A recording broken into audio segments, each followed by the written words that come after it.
সময় দেন, দেখি আমরা কিছু করতে পারি কিনা। বিভিন্ন রকমের প্রস্তাব তারা দিয়েছে। তাদের পক্ষ থেকে একটা প্রস্তাব আসছিল শিক্ষা উপদেষ্টা মহোদয়ের সাথে বসার জন্য। আমরা প্রত্যাখ্যান করেছি। আমরা বলেছি আমরা এই শিক্ষা উপদেষ্টার সাথে বসবো না, কারণ যেই শিক্ষা উপদেষ্টা এই শিক্ষকদেরকে শহীদ মিনারে খোলা আকাশে রাত্রি যাপনে বাধ্য করে, যেই শিক্ষা উপদেষ্টা শিক্ষক হয়ে চেয়ারে বসার পরে শিক্ষকদেরকে লাঠিপেটা করে রক্তাক্ত করা হয় এবং শিক্ষকদের রক্তে প্রস্তাব রঞ্জিত হয়, যেই শিক্ষা উপদেষ্টার সময়ে শিক্ষকদের দাড়ি ধরে টানা হয়, যেই শিক্ষা উপদেষ্টা মস্তদে থাকা অবস্থায় শিক্ষকদের জামা ছিঁড়া হয় এবং পুলিশ বক্সে নিয়ে শিক্ষকদেরকে থাপ্পড় মারা হয়, এই ব্যর্থ শিক্ষা উপদেষ্টার সাথে কোনো রকমের আলোচনা আমরা যাব না।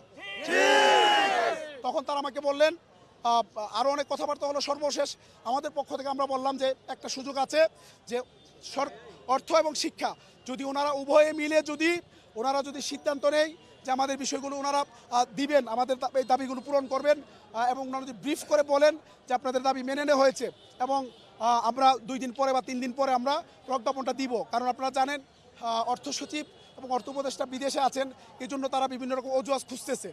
আমি বলছি এটা যদি করে ওনারা, তাহলে আমরা আমাদের মাস্টার সচিবালয় প্রজ্ঞাপনটা, আমাদের কর্মসূচিটা আমরা প্রত্যাহার করে আমরা শহীদ মিনারে অবস্থান করব এবং আমাদের সারা বাংলাদেশে ইতিমধ্যে আপনারা দেখেছেন বিভিন্ন মিডিয়ায় আসছে যে সারা বাংলাদেশের এমপিভুক্ত শিক্ষা প্রতিষ্ঠানে একেবারেই শ্রেণী কার্যক্রম বন্ধ হয়ে সারা বাংলাদেশের এমপিভুক্ত শিক্ষা ইতিমধ্যে স্থবির হয়ে পড়েছে, অচল হয়ে পড়েছে। সারা বাংলাদেশের প্রত্যেকটি শিক্ষা প্রতিষ্ঠান এখন বন্ধ, কোটি কোটি শিক্ষার্থী এখন পড়াশোনা থেকে বঞ্চিত। অথচ আমাদের এই অথর্ব শিক্ষা উপদেষ্টা তার টুটি চেপে রেখেছেন, একটি শব্দ পর্যন্ত সে বলে না। উপদেষ্টা সে শহীদ মিনারে প্রেস ক্লাবে আমাদের শিক্ষকদেরকে পিটিয়েছে, সে একটা বিবৃতি পর্যন্ত দেয় না। তো আমরা তাদেরকে বলেছিলাম যে ব্রিফ করার জন্য, তারা বলে আমাদেরকে জানিয়েছে তারা এই মুহূর্তে ব্রিফ করতে চায় না।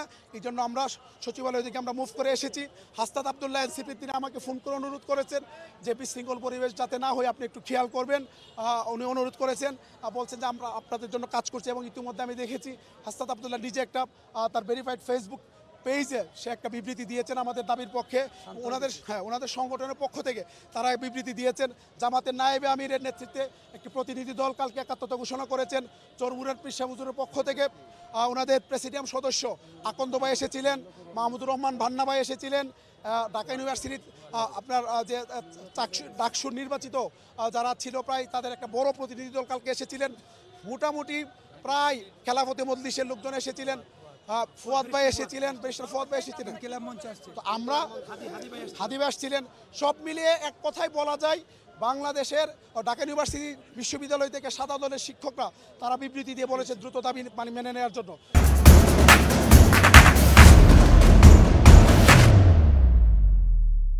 মোটামুটি এক কথায় বলা যায় ইসলামী ছাত্র শিবিরও বিবৃতি দিয়েছেন। বাংলাদেশ মোটামুটি এক কাতারে এখন চলে এসেছে যে শিক্ষকদের এই দাবি আনতে হবে।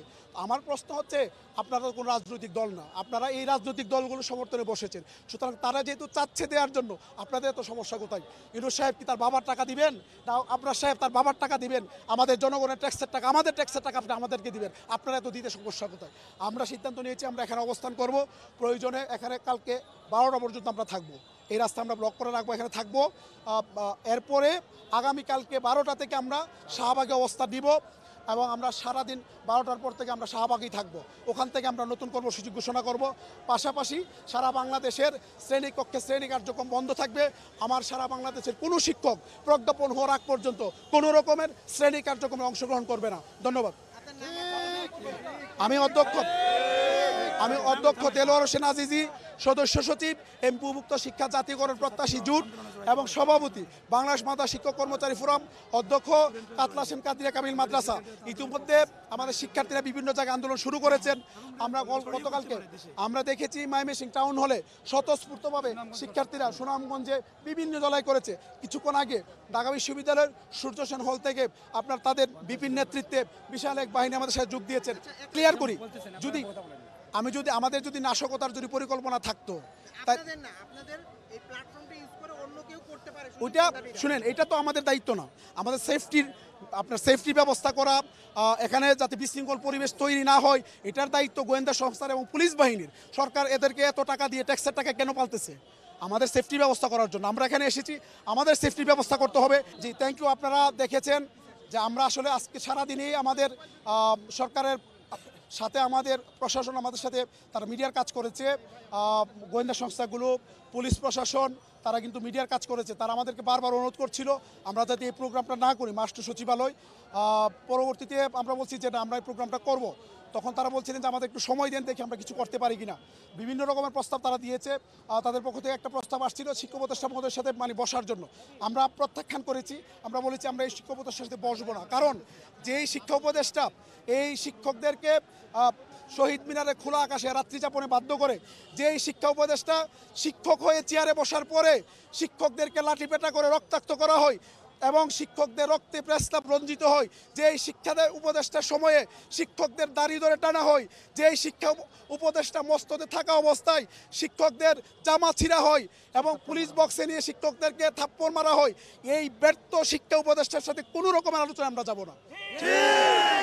তখন তারা আমাকে বললেন, আরও অনেক কথাবার্তা হলো। সর্বশেষ আমাদের পক্ষ থেকে আমরা বললাম যে একটা সুযোগ আছে, যে অর্থ এবং শিক্ষা যদি ওনারা উভয়ে মিলে ওনারা যদি সিদ্ধান্ত নেয় যে আমাদের বিষয়গুলো ওনারা দিবেন, আমাদের এই দাবিগুলো পূরণ করবেন এবং ওনারা যদি ব্রিফ করে বলেন যে আপনার দাবি মেনে নেওয়া হয়েছে এবং আমরা 2 দিন পরে বা 3 দিন পরে আমরা প্রজ্ঞাপনটা দিব। কারণ আপনারা জানেন অর্থ সচিব এবং অর্থ উপদেষ্টা বিদেশে আছেন, এই জন্য তারা বিভিন্ন রকম অজুহাত খুঁজতেছে। আমি বলছি এটা যদি করে ওনারা, তাহলে আমরা আমাদের মাস্টার সচিবালয় প্রজ্ঞাপনটা আমাদের কর্মসূচিটা আমরা প্রত্যাহার করে আমরা শহীদ মিনারে অবস্থান করব এবং আমাদের সারা বাংলাদেশে ইতিমধ্যে আপনারা দেখেছেন বিভিন্ন মিডিয়ায় আসছে যে সারা বাংলাদেশের এমপিভুক্ত শিক্ষা প্রতিষ্ঠানে একেবারেই শ্রেণী কার্যক্রম বন্ধ হয়ে সারা বাংলাদেশের এমপিভুক্ত শিক্ষা ইতিমধ্যে স্থবির হয়ে পড়েছে, অচল হয়ে পড়েছে। সারা বাংলাদেশের প্রত্যেকটি শিক্ষা প্রতিষ্ঠান এখন বন্ধ, কোটি কোটি শিক্ষার্থী এখন পড়াশোনা থেকে বঞ্চিত। অথচ আমাদের এই অথর্ব শিক্ষা উপদেষ্টা তার টুটি চেপে রেখেছেন, একটি শব্দ পর্যন্ত সে বলে না।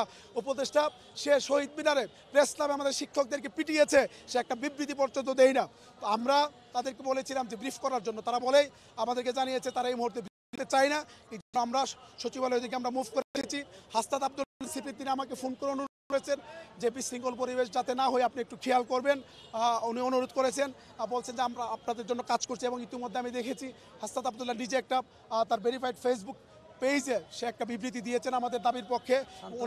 ওনাদের সংগঠনের পক্ষ থেকে মোটামুটি প্রায় খেলাফতে মজলিসের লোকজন এসেছিলেন, ফুয়াদ ভাই এসেছিলেন, ব্যারিস্টার ফুয়াদ ভাই এসেছিলেন, তো আমরা হাদি ভাই আসছিলেন।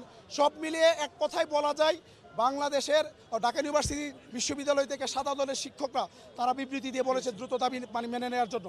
মোটামুটি এক কথায় বলা যায় ইসলামী ছাত্র শিবিরও বিবৃতি দিয়েছেন। বিশ্ব শিক্ষক দিবসে মাত্র 500 টাকা বাড়ি ভাড়া বাড়িয়ে, যেটা কিনা পূর্বে 1000 টাকা ছিল, মাত্র 500 টাকা বাড়ি ভাড়া বাড়িয়ে শিক্ষকদের সাথে একটি তামাশা করা হয়েছে, যেটা কিনা আমরা প্রত্যাখ্যান করেছি। এবং যারই প্রতিবাদ স্বরূপ আমরা প্রেস ক্লাবে বিগত 2 দিন ধরে, আমরা আজকে নিয়ে 3 দিন হবে, আমরা অবস্থান কর্মসূচি আমরা পালন করছি এবং আমরা শান্তিপূর্ণভাবে অবস্থান করছিলাম এবং তারই মধ্যে পুলিশ বাহিনী দ্বারা অতর্কিত আমরা হামলার শিকার হই এবং যেটা কিনা একজন শিক্ষকদের সাথে খুবই ঘৃণিত এবং একটি লজ্জাজনক একটি ঘটনা হয়, যেটা কিনা শিক্ষকদেরকে রক্তাক্ত করা হয়, লাঠিপেটা করা হয়, টিয়ারশেল নিক্ষেপ, জলকামান থেকে শুরু করে তাদেরকে পুলিশ বক্সের মধ্যে নিয়ে গিয়ে নির্যাতন করা হয়। এবং তারই প্রতিবাদ স্বরূপ আমরা পরবর্তী দিনও অবস্থানের সিদ্ধান্ত নেই এবং আমাদের শিক্ষকরা শহীদ মিনারে অবস্থান করছিল এবং ছিন্নমূল বাস্তুহীনদের সাথে রাত্রিও যাপন করেছে, আপনারা দেখে থাকবেন। এবং আমরা আমাদের দাবি আদায় এবং প্রজ্ঞাপন জারি না হওয়া পর্যন্ত আমরা অবস্থানের সিদ্ধান্ত নেই। এবং যেটা কিনা আজকে দুপুর 12টার সময় আমাদের লং মার্চ টু সচিবালয় হওয়ার কথা ছিল, কিন্তু ওটা আমরা পিছিয়ে নিয়ে 4টা বাজে আমরা শুরু করি, কারণ 2 মন্ত্রণালয়ে বারবার বৈঠকে বসেও আমাদের সাথে সরকারের কোনো প্রতিনিধি যোগাযোগও করছে না, কিছু জানাচ্ছেও না, যার কারণে আমরা এই লং মার্চের সিদ্ধান্ত নেই। এবং আমরা এখানে এসে আপনারা দেখতে পাচ্ছেন যে আমরা পুলিশে বাধার মুখে আমরা দাঁড়িয়ে আছি, আমরা যেতে পারছি না। আজকে আপনাদের কি কর্মসূচি? আমাদের দাবি আদায় না হওয়া পর্যন্ত আমাদের অবস্থান কর্মসূচি অব্যাহত থাকবে এবং সারা বাংলাদেশে সমস্ত শিক্ষা প্রতিষ্ঠান, বেসরকারি শিক্ষা প্রতিষ্ঠান কর্মবিরতিতে গিয়েছে এবং ক্লাস বর্জন চলছে এবং এটি অব্যাহত থাকবে।